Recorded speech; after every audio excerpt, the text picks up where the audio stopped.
আসসালামু আলাইকুম। My cooking ডায়েরিতে সবাইকে স্বাগতম জানাচ্ছি। আমি জেসমিন পিঙ্কি। অসম্ভব মজার এবং খুবই কম সময়ে তৈরি দারুণ একটি মজার রেসিপি নিয়ে হাজির হয়ে গেছি। আজকে তৈরি করে দেখাবো ব্রেড পিৎজা। বিকেলের নাস্তা বা বাচ্চাদের টিফিন বক্সে দিয়ে দিতে পারেন এই মজাদার ব্রেড পিৎজাটি। আশা করছি আমার আজকের এই রেসিপিটি আপনাদের কাজে আসবে। এছাড়া যারা এখন আমার চ্যানেলটি সাবস্ক্রাইব করেননি তারা আজই আমার চ্যানেলটি সাবস্ক্রাইব করে ফেলুন।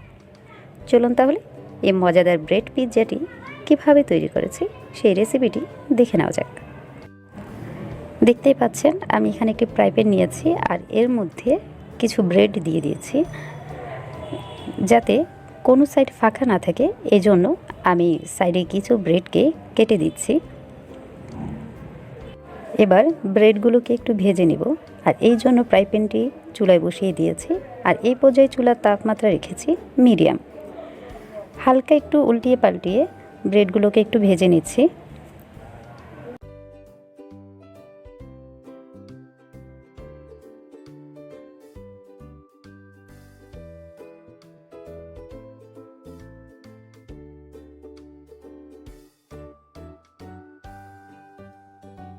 এই পর্যায়ে আমার ব্রেডটা ভাজা হয়ে গেছে।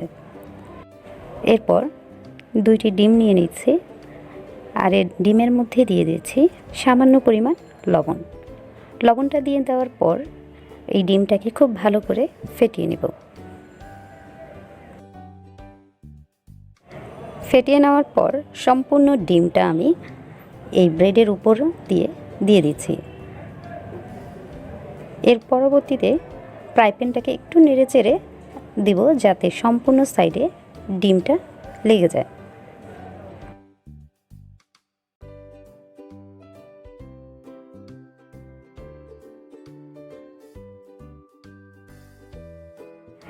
এইবার এই ব্রেডের উপর দিয়ে দিচ্ছি মজাদার মোজারেলা চিজ। চিজটা আপনাদের পছন্দ মতো কম বেশি বাড়িয়ে কমিয়ে নিতে পারেন।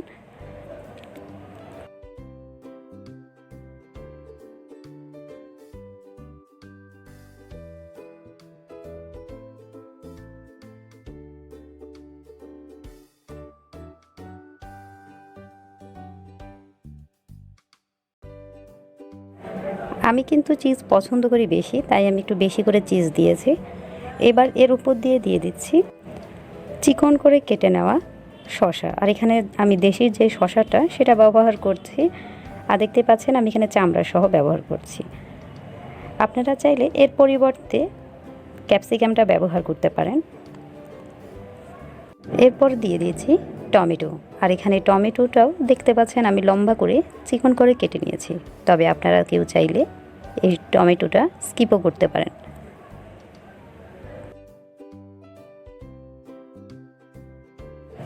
এবার এটাকে একটা ঢাকনা দিয়ে চুলায় বসিয়ে দিচ্ছি 10 মিনিটের জন্য। আর এই পর্যায়ে আমি চুলার তাপমাত্রা রেখেছি লো এবং মিডিয়ামের মাঝামাঝি, শুধুমাত্র চিজটা গলে যাওয়ার জন্য এবং নিচে যে ডিমটা দিয়েছি সেই ডিমটা হয়ে যাওয়ার জন্য। ফিরে আসছি 10 মিনিট পর। 10 মিনিট পর দেখতেই পাচ্ছেন তৈরি হয়ে গেছে মজাদার ব্রেড পিৎজা। আর কতটা ইজিভাবে ফ্রাই প্যান থেকে উঠে যাচ্ছে এবং নিচের অংশটা কতটা পারফেক্ট হয়েছে। খেতে কিন্তু অসম্ভব মজা। সসের সাথে খেতে পারেন বা এমনিতেও খেতে পারেন। আশা করছি আমার আজকের রেসিপিটি আপনাদের খুব ভালো লাগবে। আর যদি ভালো লেগে থাকে তাহলে আমার চ্যানেলটি অবশ্যই সাবস্ক্রাইব করবেন এবং লাইক, কমেন্ট, শেয়ার করবেন। বাসায় তৈরি করে কিন্তু আমাকে কমেন্টস করে অবশ্যই জানাবেন আপনার ব্রেড পিৎজাটি কেমন হয়েছে। আজ এই পর্যন্ত। নতুন কোনো সহজ এবং মজার রেসিপি নিয়ে আবার হাজির হয়ে যাব আপনাদের সামনে। সে পর্যন্ত সবাই ভালো থাকুন এবং সুস্থ থাকুন। আল্লাহ হাফেজ।